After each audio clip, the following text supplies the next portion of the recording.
आपने Indian prime minister Narendra Modi को ख़त भी लिखा, और आप क्या समझती हैं कि जो हिंदुस्तान की पब्लिक है वो क्या सोचती है इस बारे में कि जो उनकी गवर्नमेंट जो लोग कर रहे हैं वो ठीक कर रहे हैं?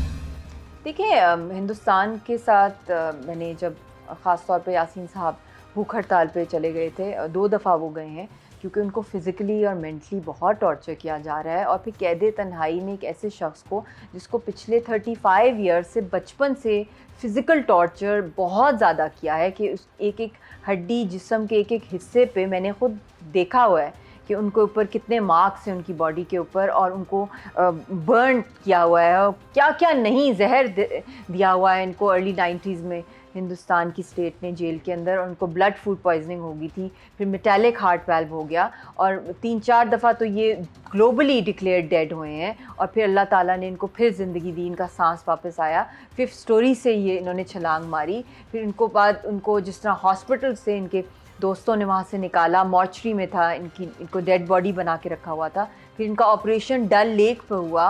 मतलब he is like a miracle, living legend है वो। जिस तरह उन्होंने अपनी इस आज़ादी की तहरीक के लिए जितनी कुर्बानियाँ दी हैं यासीन साहब ने, और आप देख सकते हैं कि इनकी फैमिली की कुर्बानी, इन्होंने तो शादी भी नहीं करनी थी, ये तो अल्लाह की तरफ से इनकी शादी भी होगी। इनकी तो सारी की सारी जो लाइफ है वो डेडिकेटेड है कश्मीर की आज़ादी है। उनको मौके नहीं मिले, उनको चांसेस नहीं मिले, क्या उनको कोई ऑफ़र्स नहीं आए दुनिया भर की से ऑफ़र्स नहीं है, ख़ास तौर पे इंडिया से कि आप ये करें तो आप तहरीक को छोड़ दें? ये तो आगरा के डेथ सेल में भी रहे हैं, और उससे पहले इनको पागल खाने में रखा गया, जो टोटली मेंटली रिटार्डेड लोगों के साथ रखा गया, और कपड़ों के बगैर इनको रखा गया, एक नॉर्मल शख्स को, और इनको मारा पीटा गया, बॉडी पूरी इलेक्ट्रिक्यूट कितनी दफ़ा इनकी कराई गई। क्या क्या नहीं हुआ मेरे हस्बैंड के साथ।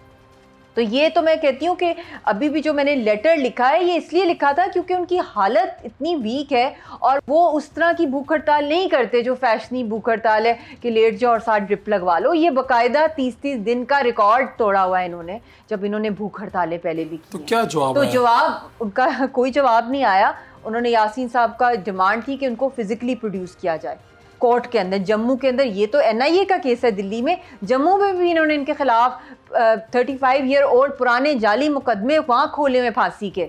तो वहाँ पे इन्होंने कहा मैं खुद जाना चाहता हूँ, मैं खुद पेश होना चाहता हूँ। तो आप हैरान होंगे कि वहाँ के जज ने 3 दफ़ा कहा, उन्होंने कहा इनको पेश किया जाए, दिल्ली से इनको तिहाड़ जेल से निकाल के फिजिकली प्रोड्यूस किया जाए, क्योंकि ये तो दुनिया का कोई कानून नहीं रोक सकता कि जब आपने गवाही देनी होती है, अपने हक में डिफेंस में बोलना होता है, तो आपको पेश करना होता है। और इस तरह के इल्ज़ामात के ऊपर जो कि कम्प्लीटली फिक्टिशियस फ्रॉडुलेंट हैं, और जिसके अंदर आपके ऊपर दहशत गर्दी के इल्ज़ामात लगाए जा रहे हैं, और आपको डिफेंड करने का राइट भी नहीं दिया जा रहा। और उस पर क्या किया, उस पर हिंदुस्तान की सरकार ने कहा कि हमने इनको राइट टू डिफेंड नहीं देना उस केस के अंदर, और ये भी विटनेस नहीं, द एविडेंसेस और क्रॉस एग्जामिनेशन वो नहीं कर सकते।